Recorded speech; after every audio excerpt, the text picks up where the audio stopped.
Hey folks, welcome back to the channel. My name is Alan from season 10 of Alone. Today's video, recap, Alone, episode 10. It's a good one, stick around.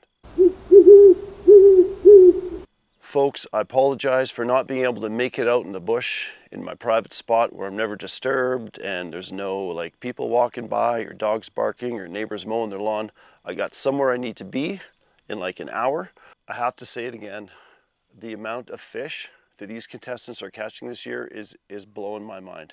I think Dub, up to this point in the game, has caught as much fish as Wyatt and I have caught put together, because I know we each caught over 100 pounds of fish, and he mentioned that he's caught hundreds of pounds of fish. And I mean, when you're catching 20 to 30 pound pike and in canoe, it doesn't take long to add up. Just to give you guys kind of something to compare to how much fish these folks are catching out of that river. In season 8, Clay Hayes shot a deer with his bow. It was awesome. He won the season. It was very exciting. It said on the screen that he harvested 50 pounds of meat off that deer. And that deer, with a fish and a few rabbits that Clay got as well, took him to the end of the game. And that fish that Dub caught at the end of this episode, he estimated it to be 30 pounds. It was like a 40-inch pike. So, pike are pretty much all meat. So catching 2 or 3 of those big fish equals the amount of meat that Clay got off that deer in season 8. I'm quite sure that if you added up all the fish that were caught in pounds and compared them to all the other seasons of Alone, that this season would far surpass the amount of fish that's been caught on any other season. I haven't fact checked that, but I'm just thinking it's true. I got to give a shout out to whoever on the Alone team chose this location this year. It is an awesome location, and just them being able to procure so much food really has made the season quite interesting. And I got to say, if there's ever going to be an all-star season, that's the site I want to go to. Just saying. Folks, I got to introduce you to my 15-year-old one-eyed dog that's joined me in my backyard for this recap. This is Cooper. Say hi, Coop. It's day 54, and 3 people remain in the game. It's getting cold, it's full-on winter now. And one of Dub's first scenes, he's hearing the ice making some noises. That brings me back to my time on Alone. Wyatt spoke of it as well. You're lying in your shelter, and as the lake was freezing, there's this really crazy noise. If you've ever lived in an area where a lake's freezing, it's like dook, dook, dook, dook, dook, dook, dook, dook, dook, dook. I think that's the only way I can describe it, but it's kind of an eerie noise. And when you first hear it, you're like, what is that? And you go, okay, it's just the ice, no big deal. So the next scene shows that Dub has lost his gill net to the ice. So he didn't take his gill net out in time, and the ice is frozen around it and is kind of locked in place in the ice. It bugged me a little bit because that net, even though it's trapped under the ice, is going to continue to fish, and unfortunately fish are going to get caught in that net and go to waste. Then Dub did a little fashion show, some little music, some dancing, modeling some of the things he's made, his squirrel skin hat. And I got to say, it did remind me a lot of Jordan Jonas when he did a little fashion show with his rabbit skin vest. So it's warmed up a little bit, and Dub's having a bit of an issue with condensation inside his shelter. And it's dripping on his sleeping bag. Now, I don't know what kind of sleeping bag Dub has, but that's one of the reasons I got a sleeping bag that had a waterproof shell on the outside, just in case, you got a leak in your shelter when you're sleeping. Because as he mentioned in the episode, if your sleeping bag gets wet out there, it's going to be really difficult drying it out, and it could mean trouble. He had some extra insulation to the top, and hopefully that will get rid of the condensation problem in a shelter. So it's day 60. Dub heads out to do a little bit of ice fishing. Now the next thing he said I found quite interesting, because I had the exact same issue. He wasn't sure if he was going to bring his axe or not in his preparation for the show. And the only reason he decided to bring it was for chopping a hole through the ice. And that's the exact same issue I had, and the only reason I brought it was in case I made it to freeze up and you need that axe to chop through the ice. I still remember Wania's scene a few seasons back. She didn't bring an axe, and she was trying to ice fish, and she was chipping through the ice with the back of her silky saw, and she couldn't get through to ice fish. So that was one of the main reasons I brought my axe, same as Dub. Dub doesn't have any luck ice fishing. He heads back to his shelter, and he's eating the few bits of pike he has left. He shows the audience what he's cooking. He holds it up. It's like, I think it was like an eyeball with some fatty stuff in the back. Anyways, it looked pretty disgusting. and he talked about how it tasted worse as the broth cooled down. So he's running out of food and he's starting to become quite concerned, and he knows he needs to catch fish ASAP. He speaks about how proud he is that he's made it this far in the game, but he does mention he's not sure how much more of this he can take. And I remember those days, like from day 60, from day 55 onwards, actually day 50 onward, when it was dark and cold and snowy and it never really warmed up, and you're spending a lot of time in your shelter. Those are the hard days, and this season's done a really good job is kind of showing how much suffering and how much mental game is in play, and just the amount of mental fortitude it takes to keep pushing. And Dub does a really good job explaining that to the audience. It's day 61. Dub decides to make another gill net to replace the one that's caught in the ice, and he heads out, cuts a hole, and puts the gill net under the ice. I wasn't sure the technique he was using. They didn't really show it. But then he stuck the GoPro under the water, and it did look like it was quite level. At first it looked like it was kind of on an angle, but whatever he did, it looked like a good set. And then he chops another hole and does some ice fishing. So listening to all the Dub's commentary up to this point in the episode, you can really tell the Dub is starting to feel quite down. So because you're spending so much time in the shelter, where the darkness is long and there's not quite as much to do anymore now that winter's in, he decides to make a musical instrument. It's like a violin / guitar, and he starts singing a song. Now at first I thought Dub was going to make this like the silly, funny song, and it was going to be like a funny moment. But soon into the song you realize it's not a funny song, and it's a very serious song. So Dub sang about his mental state, those he missed, those he loved, and he spoke about how his tank was empty. And it was a really low moment for Dub, and man, Dub, at the end of that song, you got me there, man. I was getting a little emotional. It's day 64. Dub heads out to do a little ice fishing. He does a few set lines, and he seems to be in a lot better spirits today. Before long, according to the edit, his little indicator pole fell over, telling him that he's had some action on his line. And he went over to his hole and he pulled out an absolute leviathan. Okay, it was, the head on this thing was like that big, and he estimated it to be over 40 inches long and weigh over 30 pounds. It was an absolute beast. It just looked so healthy. It was such a beautiful fish, and by far I would think that this is the most emotional reaction that we've heard from Dub after catching a fish. I mean, Dub appeared to be like pretty much down and out of food. It would appear that he's thinking about tapping out and his time there was limited. And then boom, huge turnaround. He's got at least a week's worth of food. And it was just a really good moment in the show for Dub. And I really felt his excitement and his emotion when he had that monster pike on the ice. Dub is completely back in the game.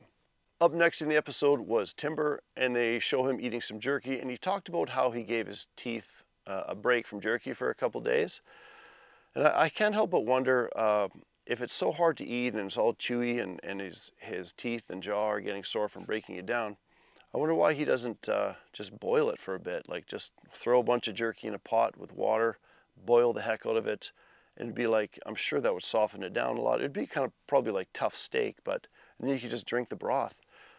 Maybe he has done that, they're just not showing it. He heads out to check his trap line. Unfortunately, there's nothing in his traps, but he did notice one of his snares had caught something, but it had escaped, and he's upset because he just wasted all that energy checking his traps for no reason. Then he goes on to talk about how he has enough jerky, moose jerky, to last him to day 100, no problem. The next scene, Timber is in his shelter, and he hears something outside. Now there's some confusion. I read some comments online. They're wondering, like, they thought Timber had filmed that wolverine, but there's obviously a motion activated game camera filming that wolverine. So he didn't actually see the wolverine that night. He went out to investigate after the noise, and the wolverine obviously heard him and took off before he got there. So when they showed Timber walking up to his food cache with his, oh, my dog's wrapped around my tripod. Where was I? When they showed Timber heading out to his food cache with his axe, I thought we were going to have a repeat of Jordan Jonas's encounter with the wolverine, where he ended up dispatching it with his axe after he was trying to steal his moose meat. It's day 56. Timber wakes up in the morning and he finds the wolverine tracks. He quickly realized that they were wolverine tracks and he followed them, and he found that the wolverine had broken into one of his little bait caches he had in a log and stole all his fish bait. He had a bunch of pike guts in there that he was using to bait his hooks. And he said that he wanted to kill and eat that wolverine. Then he compared the wolverine to the Vikings, that they're raiders, just like the Vikings. The next scene, Timber's in his shelter making a musical instrument. He's using a big chunk of moose antler. The palmated section is like the bass part of the guitar, some driftwood, some monofilament fishing line, and some other things he found. And he makes this massive, it looks like a massive bass guitar. And then to my surprise, and credit to the Alone editing team, he made a video. Not only did he write the song, but he did all these different scenes doing the song. And I mean, that would take a lot of work to do, a lot of energy. But man, you got time out there, and things like Timber did helps keep that mental game strong. Timber definitely seems to be in pretty good spirits. So Timber wakes up to a bright, beautiful day, and he decides to start organizing his moose jerky. And as he's organizing it, he does discover that about 50% of it is tainted with mold. He's pretty upset by this, but he just decides to cut off the mold and store it separately, and is going to eat those parts first. Now, why it molded, I mean, mold loves moisture, so obviously there was probably some moisture trapped in his food cache. If I was Timber, I'd consider boiling those pieces of jerky that had mold on them, just to eliminate any chance of getting sick from some of the mold or bacteria that's growing on there. I mean, I smoked all my fish, but there was a couple that were kind of thick, and I wasn't sure if the smoking process had gone all the way through. And I was eating fish that was 3 weeks old, sometimes a month old even. And so just to be sure nothing would take me out of the game, like a stomach bug, even though I probably didn't need to most of the time, I boiled my smoked fish again for a long time, and then I ate it. It actually tasted really good like that as well. I didn't mind. And then I had that nice hot broth, that soup that I drink afterwards. So it was kind of like an added bonus to boiling it. But I think it'd be a good idea if Timber just boiled that moose meat, not only to ease the pain he has with his teeth and jaw from chewing it so much, but just to take out any chance that the mold could make him sick, because the boiling process would obviously kill it. Even though Timber is eating a lot of food, he talks about how he feels extremely hungry all the time, and all he wants to do is eat and eat. And I remember those food fantasies, folks. I've spoken about it before, but your body's craving fats and grease, and so you're craving things like, pizza, French fries, burgers, anything greasy. It's your brain's way of telling you, I need more fat. Timber heads out on the ice to set some lines, and he talks about how he feels really good physically, but he's going to really need to work hard to keep his mental game sharp. Timber's next scene shows him having a close call with his fireplace. He threw in a bit too much tinder and smaller wood, and it really ignited, and he was worried about the flames reaching the ceiling and igniting his shelter. He made some modifications to his fireplace. He took down that moose range hood he made, and he put it in the ceiling to protect the wood, I guess. But now some of the smoke is coming back into the shelter. I was kind of wondering why Timber didn't make some sort of fireplace and chimney system with rocks. I mean, there's so much mud and clay available at the edge of the river. I don't think it would be too hard to do, but perhaps there's no flat rock suitable to do that. I'm not sure. Timber admitted that on this day, he is really struggling, and he used his faith to help get him through. William is up next, and it is day 57. And throughout all William's scenes, you can really tell that he's keeping that positive attitude. William's excited to start his day ice fishing, and you can see on the ice William had made an ice ladder. So if you're a contestant on Alone and you're going out on the ice, you either have to make snowshoes or an ice ladder to help distribute the weight. So he sets up an ice fishing line, and he creates kind of an indicator. He puts a piece of alder in the snow or ice, and he wraps his line around the end so he doesn't have to sit there the whole time and watch it. So he heads to the shore, builds a fire, and he's having a snack. I'm not sure what he was cooking. I can't remember. And and that way he can look out on the ice and he can see if he's having any action. And they show him, look, He's looking out there. He goes, oh, I think my eyes are playing tricks on me. So he didn't believe his eyes at first when he saw the stick move. Then you saw it move a second time. And I got to tell you, for a guy who's 49 years old, William moved like a jungle cat to get down to the ice and check his line. So William gets to his hole, he looks down, he feels there's something big on his line, and he pulls out a 36-inch poik. I loved how excited he was when he pulled that fish on the ice. So as William is processing the pike, he pulls out the fish eggs and he sets it aside for bait. And most fishermen know that fish eggs are like the most coveted bait for fish. So William's next scene, he's admiring his smoke tan. And when you're out there around the fire so much, you're huddling close to it, you're putting your face, you're putting your hands near the fire, and days and days and days on end of this without showering, all that resin and creosote and all the other nasty stuff that's in smoke sticks to your skin. And it turns your hands black and your face black. His more looked kind of like a brown, but mine was definitely black. Maybe we're burning different woods, but I remember when my first shower back in refeeding camp on day 66 in the afternoon, when I looked in the mirror before I headed into the shower, man, my neck was so black and it was just like embedded in my neck and face and my hands. It was nasty, and man, did it take a long time to scrub that stuff off. But that first shower, amazing. So they show William building another cache of sorts to store his bait and his hooks. And I don't know about you, but I'm like, oh no, I hope this one works. I was worried. I'm like, not another incident of an animal breaking into William's cache and stealing his food.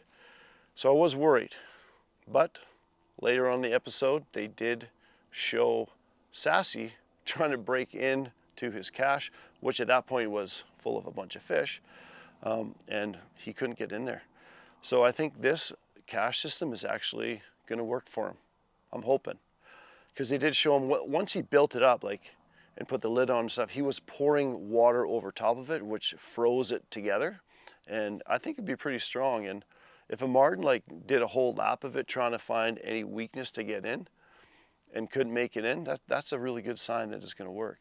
It's day 63 and William catches another grouse using the snare long pole technique that he will always be remembered for on this show. Next scene, William heads down to the ice to check his gill net, and to his pleasure, he finds a massive whitefish in his net. Shortly after that, William takes a pretty big spill on the ice, but seems to be fine. Before the end of the episode, William also catches a massive ink canoe through the ice, and so he's looking pretty good. William is definitely still a contender in this last race of the game. I'm curious to know how long the season's going to go, because I mean, it's in the 60s and all three people left have a solid amount of food. Timber obviously, but Dub with that 30-pound fish and William with the grouse and those two big whitefish, things are going to get interesting. Can't wait for next week, see what happens. Folks, as always, thanks for sticking around to the end of the video. Join me next Friday for my next recap. We'll see you next time.